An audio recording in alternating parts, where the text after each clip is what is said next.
is equality in Indian democracy.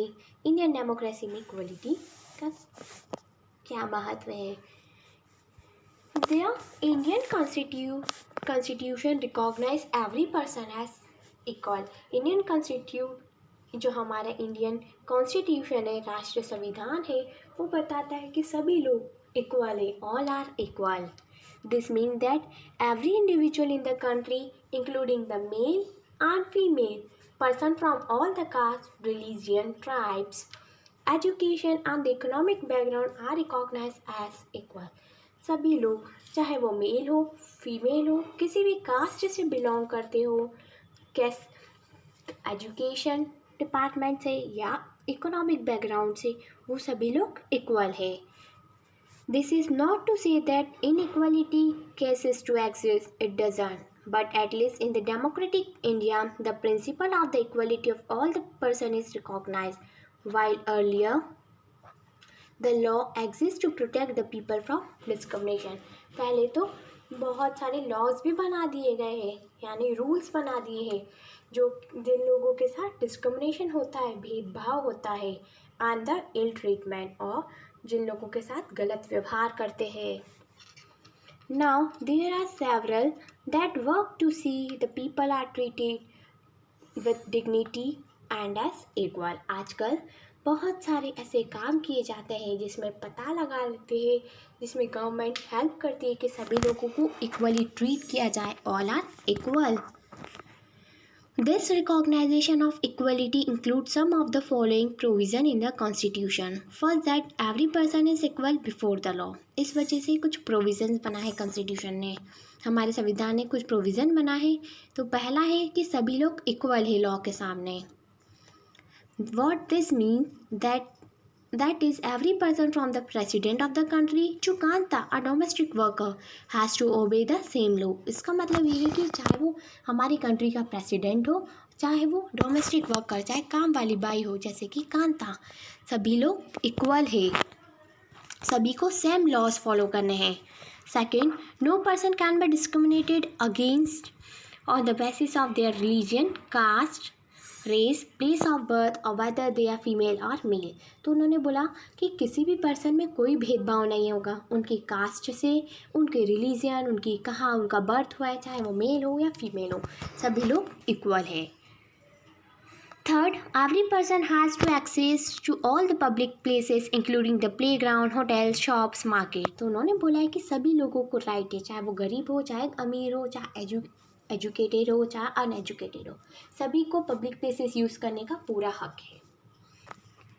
All person can be publicity available wells, roads and bathing Ghats.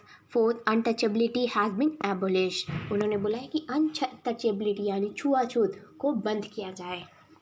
The two ways in which the government has tried to implement the equality that is granted in the Constitution is the first through the laws and second through the government programs or schemes to help the disadvantaged community.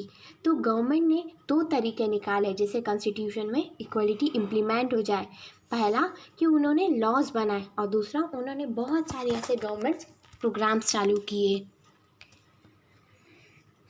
कुछ programme से, कुछ scheme से जो कि communities को, जो कि लोगों की हेल्प करते हैं. There are several laws in India that protect the every person rights to be treated equal.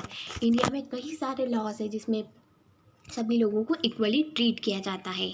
In addition to law, the government has also set up the several schemes to improve the lives of the community and the individual who have been treated unequally for several centuries.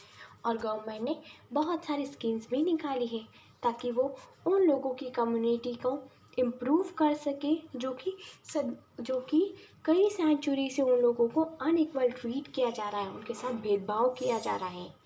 These schemes are to ensure the greater opportunity for the people who have not had this in the past. तो वो आज उन लोगों के पास बहुत सारी opportunities है जो कि पास्ट में नहीं हुआ करती थी. One of the steps taken by the government include the mid-day meal scheme. और इसी का एक एग्जाम्पल है, गवर्नमेंट ने एक स्कीम चलाई है मिड डे मील स्कीम, यानी दोपहर का खाना. This refers to the government introduced in the government elementary school to provide the children with the cooked lunch. ये जो स्कीम है, ये जो प्रोग्राम है, वो गवर्नमेंट ने एलिमेंट्री स्कूल में चलाया है। ऐसे स्कूल जो कि गवर्नमेंट के द्वारा रन होते हैं और जहाँ पर गरीब बच्चे आते हैं और उनको कुक्ड लंच प्रोवाइड करते हैं। Tamil Nadu was the first state in India to introduce this scheme. Tamil Nadu India का पहला राज्य था जिसने इस स्कीम को लागू किया। And in 2001, the Supreme Court asked all the state government to begin this program in their school within 6 months. और 2001 में सुप्रीम कोर्ट ने ऑर्डर दिया कि 6 महीने के अंदर सारे स्टेट्स इस लॉ को फॉलो करेंगे। This programme has been many positive effects. इस प्रोग्राम की वजह से बहुत सारे पॉजिटिव इफ़ेक्ट्स आए। This include the fact that the more poor children have began enrolling and regularly attending school. इस वजह से बहुत सारे बच्चे स्कूल में एडमिशन लेने लगे और रेगुलर आने लगे। Teacher reported that earlier children would often go home for lunch and did not return to school, but now with the mid day meal they being provided in the school, their attendance has been improved. Teachers बताती है कि पहले जब बच्चे घर जाते थे lunch के लिए और फिर वापस ही नहीं आते थे, लेकिन जब से ये स्कीम इंट्रोड्यूस हुई है तब से अटेंडेंस इम्प्रूव हो गई है। Their mother, who earlier had to interpret their work to feed their children at home during the day, now no longer need to do so. तो पहले जो इनकी मदर्स को काम करना पड़ता था ताकि वो अपने बच्चों को फीड कर सके, खाना दे सके, लेकिन आजकल ऐसा कुछ नहीं है। मिड डे स्कीम की वजह से उनको भी बहुत मदद मिल गई है। This program also helped to reduce the caste prejudice because both the upper and the lower caste children in the school eat this meal together. इस वजह से जो कास्ट प्रेजुडिस है, कास्ट में जो इनइक्वालिटी थी वो भी कम हो गई, क्योंकि स्कूल में अपर कास्ट और लोअर कास्ट दोनों कास्ट के बच्चे साथ में बैठ के खाना खाते हैं और एक ही तरीके का खाना खाते हैं। Dalit women have been employed to cook the meal. The midday meal scheme also reduces the hunger of poor students who often come to school and cannot concentrate because of the stomach are empty. ये जो mid day मील programme था, इस वजह से बहुत सारे जो भूखे बच्चे थे उनको खाना मिल गया और वो स्कूल आने लगे और भूख की वजह से वो कंसंट्रेट नहीं कर पाते थे, लेकिन इस स्कीम के बाद वो अपनी पढ़ाई पर भी पूरा कंसंट्रेशन दे पा रहे हैं। While government programs play an important role in increasing the equality of opportunity, there is much that still need to be done.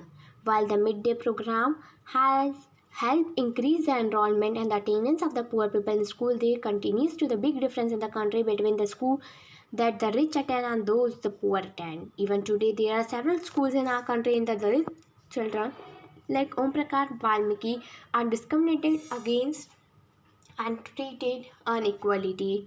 These children are forced into the unequal situation and their dignity is not respected. This is because poor people refuse to think them as equal even though the law requires it. One of the main reasons for this is that the attitudes change slowly even though persons are aware and discrimination is against the law. आजकल लोग aware हो गए हैं और discrimination को बंद कर दिया गया है। They continue to treat people unequality on the basis of their caste, religion, disability, economic status and because they are women.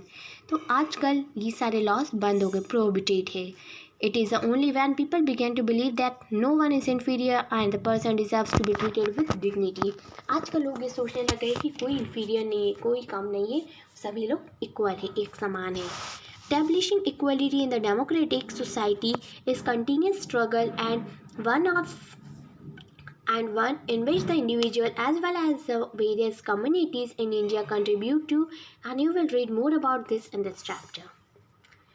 The next is issue of equality in other democracy.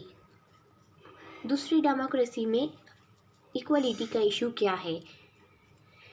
You are probably wondering whether India is only a democratic country in which there is inequality and where the struggle for the equality continues to exist.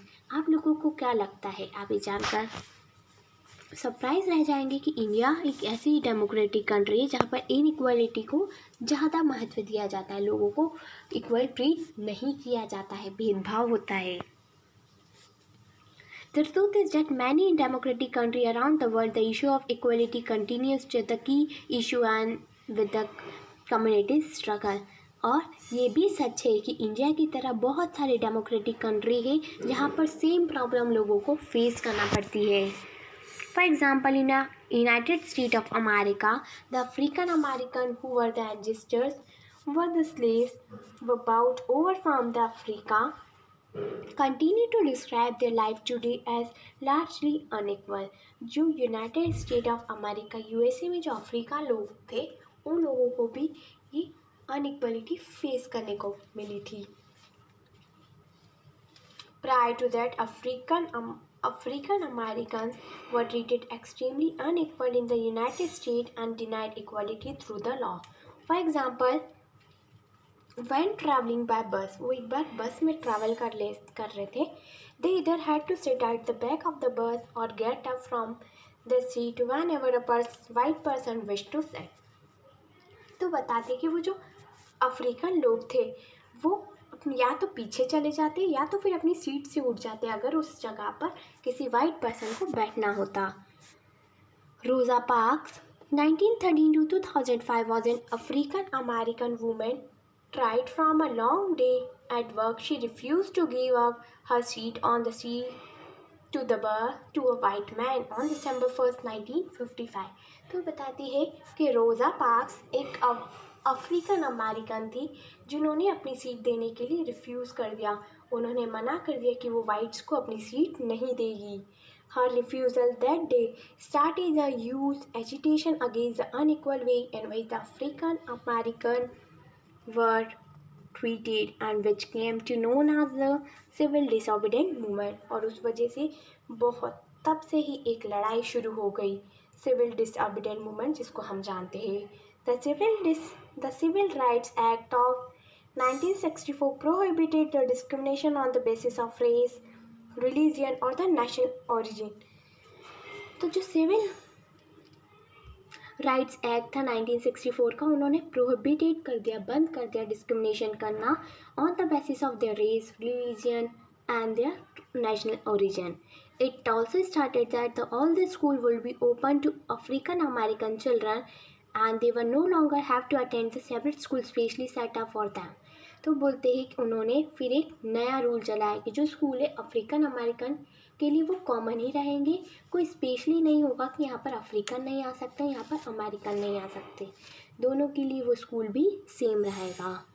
However, despite this, a majority of African American could to be among the poorest in the country. Most African American children could not afford to attend the government school that their fear facilities and the poor qualified teachers as compared to the white student will either go to the private school or leave to the area where the government school are highly rated as private school.